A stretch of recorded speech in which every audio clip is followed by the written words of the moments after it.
Tsaka ma-preserve natin na may cover.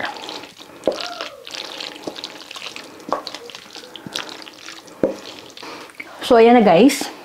Tapos na natin gawin yung ating chicken macaroni salad. Ito na siya. Ayan. Ang chicken macaroni salad natin. Sa totoo lang, pag tikim ko, tikim ako ng tikim. Hindi na yung tikim. Kain na yun. Sarap. Sarap siya.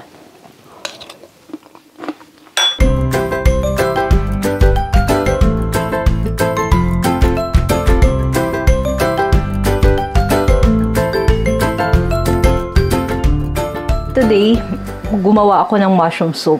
So, para sa aming hapunan. At saka, ko din ay gagawa ng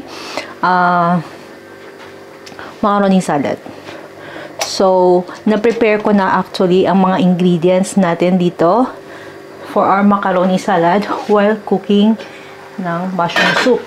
Kasi nung New Year, ayoko nga gumawa ng may chicken. Kasi may pamahiin nga. Bahala kayo kung anong pamahiin nyo. Basta ayoko ng chicken mag-prepare ng New Year. So, I already boiled pasta para sa ating macaroni, chicken macaroni salad. At saka, nakaboil din ako ng chicken at shredded na siya. No? Sinsipad-sipad ko na siya. And then, yung pineapple natin sa table. Tapos, I prepared, this is pickles. This is carrots. Itong carrots ay boil siya, pero madali ang boil para crunchy pa rin siya. Ayan. Pag ano siya, hagpok ba? And then, we have cheese. We have mayonnaise. And I will use condensed milk. So, yan. Ito lang yung pinaka-basic natin na ingredients sa paggawa ng chicken macaroni salad. Tapos later, after nagagawa niyan, gagawa din ako ng banana cake kasi, tingnan mo naman, ayokong itapon. So, I say, okay, I'll make banana cake. So, yan. Yun yung gagawin natin for today.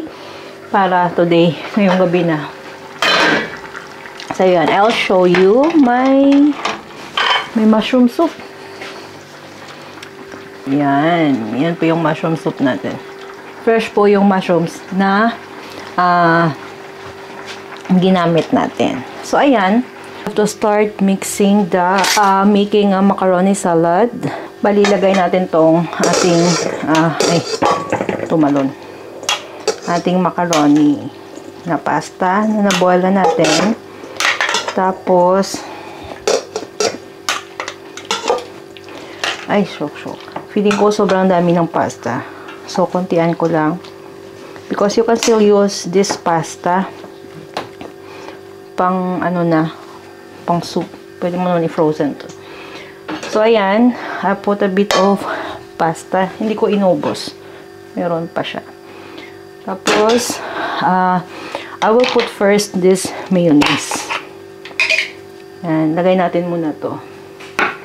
So, we'll put this pasta, the mayonnaise. Ayan. Mix natin. Bakit ko binawas yung pasta? Kasi, pag konti yung mayonnaise, hindi din siya masarap. So, ayan. Pag medyo siya, hindi mabasa. Kaya mas binawas ko na lang. Pero kung mamaya, kung mas okay pa naman yung mayonnaise natin. So, we can still add the pasta. So, it is important. Muna natin yung pasta na maganda. Yan. After nito, lagay natin yung chicken.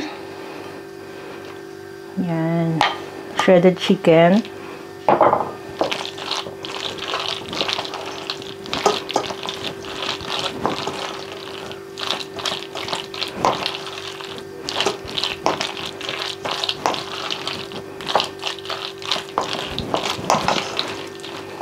Lagay natin yung pickles.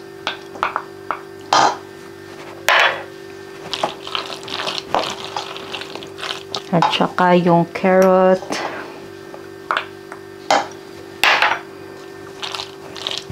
Yan. Ang carrot kasi parang pampakulay na din siya ng salad. Kaya yun.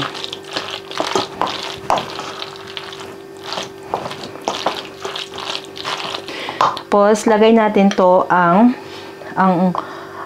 ginawa kong sweet na pineapple.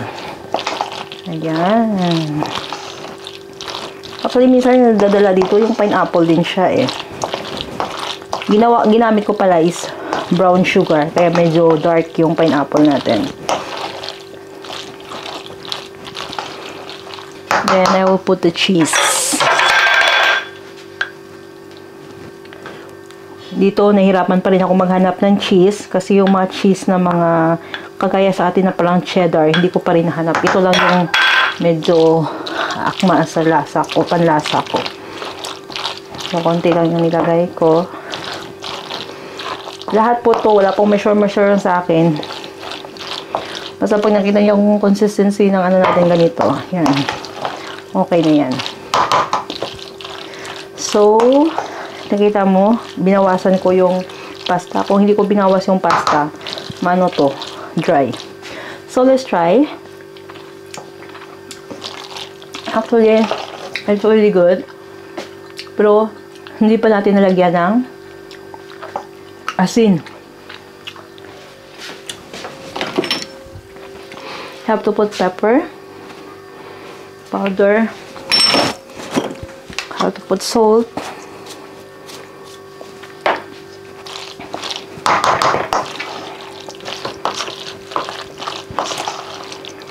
kasi chicken nga to eh, chicken macaroni. Ayan. Tapos kung gusto niyo siya na medyo matamis siya, ubusin natin tong ano, meron pa akong konting natira sa ano natin, ating mayonnaise. Iubusin na lang natin. Ayan. Mas maganda pag medyo ano siya eh, hindi siya dry.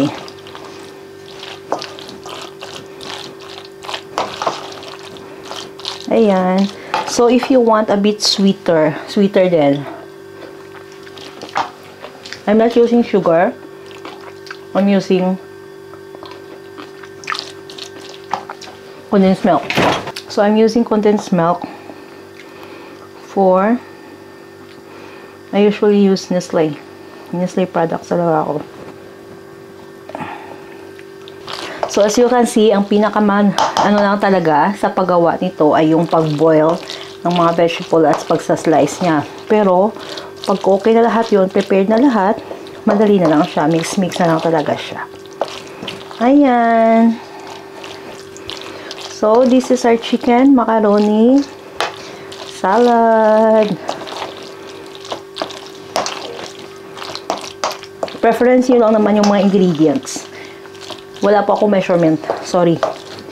Hindi talaga ako mag-measure tagaluto. So, ganyan lang. At least may preferences kayo kung anong mga ingredients na ginamit ko sa chicken macaroni salad. So, let's transfer this sa bowl. Ayan. Para presentable naman siya. Tsaka ma-preserve natin na may cover.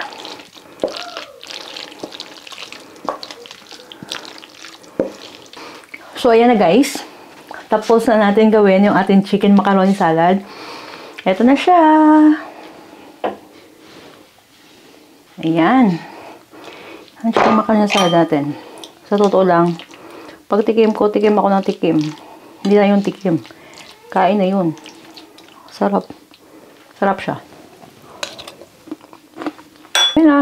Tapos na yung ating chicken macaroni salad. Sobrang dali lang gawin with those ingredients. Once na prepare mo na siya, halo-halo na lang, and it's really easy and tasty. So, before I like macaroni salad, but now I prefer chicken macaroni salad. Hindi siya nakakaumay. Thank you for watching. Until next video. Bye!